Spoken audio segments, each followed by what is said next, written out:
कानून तोड़कर, कानून की पाबंदी को बालाए ताक रखकर, उसकी धज्जी उड़ाकर कोई भी आदमी ग्रेट नहीं बनता है, बड़ा आदमी नहीं बनता है। तो ट्रैफिक के कवानीन को तोड़ने में ना कोई दानिशमंदी है, ना कोई अक्लमंदी है, ना कोई थ्रिल है। अगर कुछ है तो हमाकत है।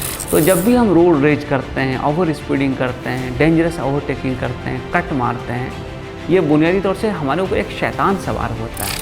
न सिर्फ कि हमको सेफली ड्राइव करना है, बल्कि हमको रोड पे जो दूसरे पैदल चलने वाले लोग हैं उनको भी सेफ रखना है। Welcome back.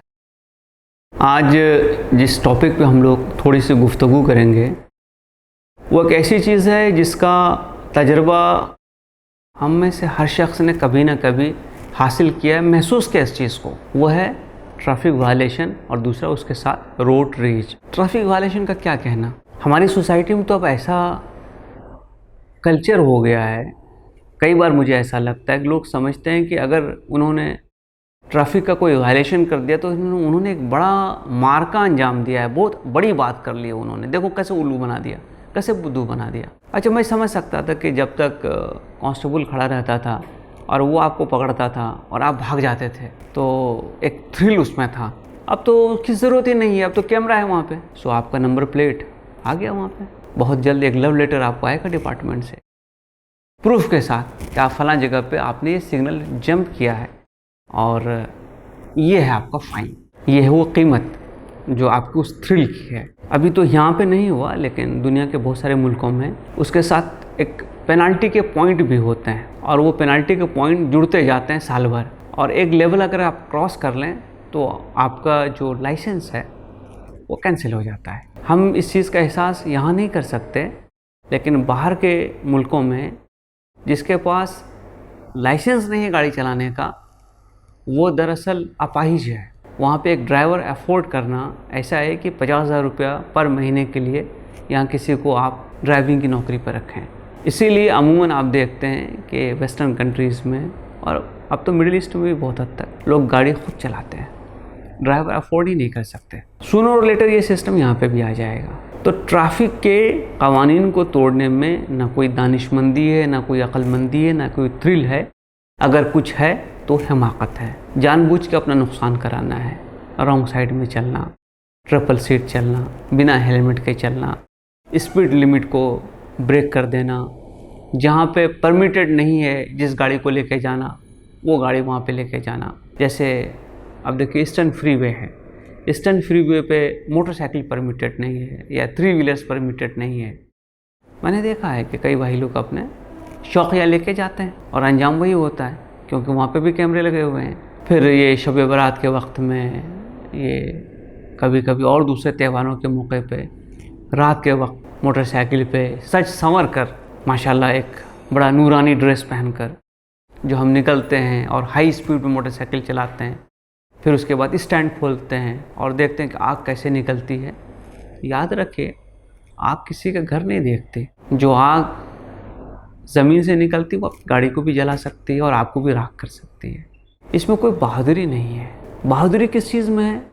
बहादुरी इस चीज़ में है कि कानून के दायरे में रहते हुए, ज़ाब्ते की पाबंदी करते हुए, लॉज को फॉलो करते हुए हम एक अच्छे शहरी बनकर एक एग्ज़ाम्पल सेट करें, ताकि दूसरे लोग ये कह सकें कि होना हो तो इस किस्म से होना, बनना हो तो ऐसा बनना। जितने बड़े लोग हुए आपने देखा है ना, उनकी हिस्ट्री, उनकी लाइफ हिस्ट्री पढ़ाई जाती है किताबों में, टेक्स्ट बुक्स में रेफ़र किया जाता है, कोट किया जाता है। लोग अपने बच्चों को मिसाल देते हैं। ये तमाम सिग्नल तोड़ने वाले, ये ट्रिपल सीट चलने वाले, ये करतब दिखाने वाले, ये मोटरसाइकिल का मिसयूज़ करने वाले, ये कट मारने वाले, आपने कभी इनका रेफरेंस सुना है? उनका रेफरेंस सिर्फ एक होता है, इस जैसे नहीं बनना। ये चॉइस हमारी है कि हम कौन से कैटेगरी में जाना चाहते हैं। याद रखिए, कानून तोड़कर, कानून की पाबंदी को बालाए ताक रखकर, उसकी धज्जी उड़ाकर कोई भी आदमी ग्रेट नहीं बनता है, बड़ा आदमी नहीं बनता है। वो और छोटा आदमी हो जाता है और वो कमतर आदमी हो जाता है। अगर ऐसे कई ऑफेंसेस आपके हो गए, चालान हो गए, याद रखिए एक दिन कभी जब आप नौकरी के लिए कहीं अप्लाई करेंगे तो शायद जब बैकग्राउंड चेक आपका होगा तो उसमें ये चीज़ आ जाएगी। और हो सकता है कि वो चीज़ जो आपको बिल्कुल मिल रही थी ना मिले। तो ये बहुत इम्पॉर्टेंट है कि हम इसको बहादुरी का कोई मज़हर ना समझें, हम इसको बहादुरी की कोई एग्ज़ाम्पल नहीं समझें। और किसी भी एक आदमी को अगर आप उनके कब्ज़े से निकल गए, एक ट्रैफिक कांस्टेबल है, उसकी ड्यूटी है एक जगह पे, आप तेज़ स्पीड में वहाँ से निकल गए सिग्नल तोड़ते हुए, वो आपको पकड़ नहीं सका, तो आपने क्या हासिल कर लिया? कभी सोचा है?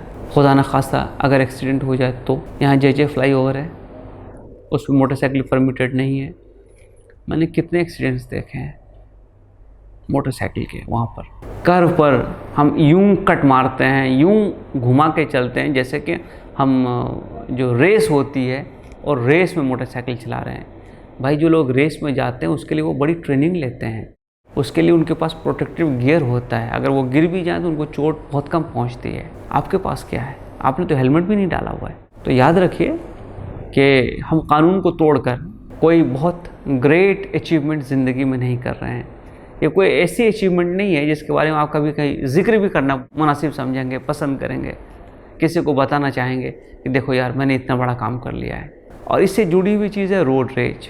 रोड रेज और कुछ नहीं है, इसको कहते हैं आपकी जो अना है, आपकी जो ईगो है, वो दरअसल जब गाड़ी पे सवार हो जाती है तो रोड रेज की शक्ल में हमारे सामने आती है। ये अना जो है अगर अच्छे काम में लगे तो इंसान को निखार देती है।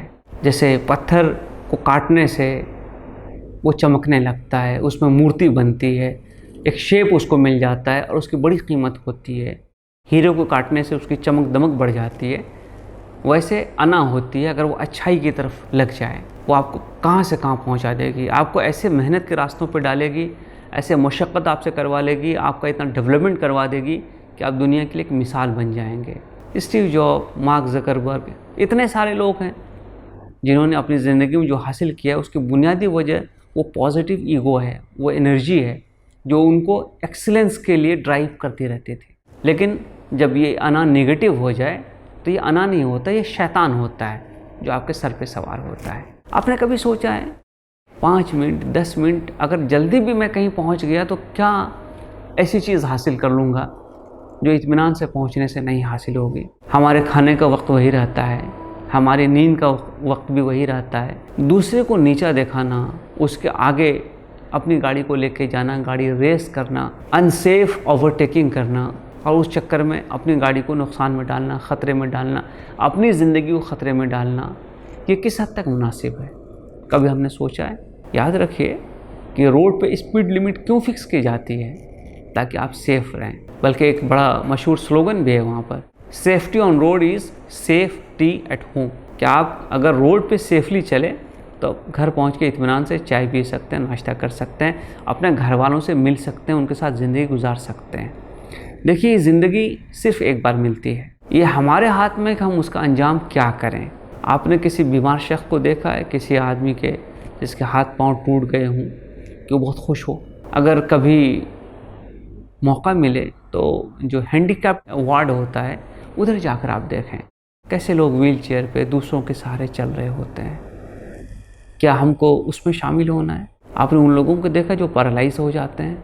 मैं डराना नहीं चाहता, मैं आपकी अक्ल को आवाज़ देना चाहता हूँ कि हम ज़रा देर के लिए रुक के सोचें कि हम 5-10 मिनट पहले अगर पहुँच भी गए तो ऐसा क्या उखाड़ लेंगे जो इत्मीनान से जाने से नहीं होता है। तो जब भी हम रोड रेज करते हैं, ओवर स्पीडिंग करते हैं, डेंजरस ओवरटेकिंग करते हैं, कट मारते हैं, ये बुनियादी तौर से हमारे ऊपर एक शैतान सवार होता है जो हमको कहता है कि नहीं इसमें बड़ी थ्रिल है, इसमें बड़ा आपको एहसास होगा कि मैंने इसको हरा दिया। मुसाबक़त का मैदान, कंपटीशन का मैदान रोड नहीं है, वो आपका अचीवमेंट है। पढ़ाई में मुसाबक़त करो ना, वहाँ कॉम्पीट करो, एक्सीलेंस में कॉम्पीट करो, लाइफ में बेहतर बनने में कॉम्पीट करो, अपने किरदार को निखारने में कॉम्पीट करो, अपने कैरेक्टर को अच्छा करने में कॉम्पीट करो। वहाँ इनफाइनाइट पॉसिबिलिटीज़ हैं और हर कंपटीशन आपको और ऊपर और ऊपर और ऊपर के दर्जे पे लेके जाएगा और आपको वहाँ पहुँचा देगा जहाँ आप लोगों के लिए एक एग्जाम्पल बन जाएंगे। याद रखिए कि मोटरसाइकिल गिफ्ट में देना, जिसको माँ बाप आजकल यूँ समझ रहे हैं कि शायद दीन का हुक्म है। मैंने जहाँ तक दीन पढ़ा है ऐसा कोई हुक्म मैंने पढ़ा नहीं। आपका बच्चा बाशऊर हो जाए, उसको कहीं जाना है तो कोशिश कीजिए कि हम सेफ़ मीडियम से स्टार्ट करें। आप साइकिल दीजिए उसको, साइकिल में उसकी एक्सरसाइज भी होगी, उसकी स्पीड भी कंट्रोल में रहेगी, और वो बहुत सारी चीज़ों को देखता हुआ जाएगा। अगर ज़रूरी है कि हम उसको मोटरसाइकिल दें तो सबसे पहले हम उसको वो तरबियत दें कि बेटा ये मोटरसाइकिल तुम्हारा ग़ुलाम है, तुम इसके ग़ुलाम नहीं हो। ये मोटरसाइकिल कुछ आदाब और शराइत का तकाज़ा करता है, इसको चलाने के कुछ आदाब हैं, कुछ हिकमत है, कुछ तरीक़े हैं। गवर्नमेंट ने कुछ लॉज इसमें बना के रखे हैं। ना सिर्फ कि हमको सेफली ड्राइव करना है, बल्कि हमको रोड पे जो दूसरे हमारे साथ को ड्राइवर्स हैं या जो पैदल चलने वाले लोग हैं उनको भी सेफ़ रखना है। टक्कर मारकर कोई आदमी सेफ़ नहीं होता। जल्दी जल्दी में काम शैतान करता है। जल्दी करना, उजलत में रहना, ओवरटेक करना, चाहना कि आन की आन में हम वहाँ पहुँच जाएं, ये तमाम शैतानी काम है। अगर आपको जल्दी पहुँचना है तो आप जल्दी निकलिए। आप सबको मालूम है, हम सब जानते हैं कि कुछ रास्तों पे, कुछ जगहों पे बड़ी भीड़ होती है। अगर आपको लोनावाला जाना है और आपको फ्राइडे इवनिंग निकलना है या सैटरडे निकलना है, आपको मालूम है कि इधर से लोनावाला जाने में बड़ी भीड़ होगी, तो आप बेहतर करेंगे एक पैर पहले निकल जाएं। आप ऐसे वक्त में निकल जाएं, अर्ली मॉर्निंग निकल जाएं जब भीड़ कम होती है। तो अगर हमको जल्दी पहुंचना है तो हमें जल्दी निकलना चाहिए, ना कि हमें रोड पे जल्दी करनी चाहिए। तो पेरेंट्स को भी, को पैसेंजर्स को भी, को ट्रैवलर्स को भी हमेशा इस बात का ध्यान रखना चाहिए कि अगर हम एक लिमिट को क्रॉस कर रहे हैं, एक्सीड कर रहे हैं, स्पीड में हूँ, डिसिप्लिन में हूँ, तो उसके अंजाम, उसके नतीजे बहुत भयानक होते हैं। और कितने डेथ्स हमने देखे हैं। बॉडी म्यूटिलेट हो जाती है, चीज़ें इधर से उधर बिखर जाती हैं, कुछ नहीं बचता है अफसोस के सिवा, तकलीफ़ के सिवा, यादों के सिवा। तो हम कहाँ जीना चाहते हैं, सही ज़िंदगी में या यादों में? ये फ़ैसला आपका है। मुझे उम्मीद है कि आप सही फ़ैसला करेंगे। शुक्रिया।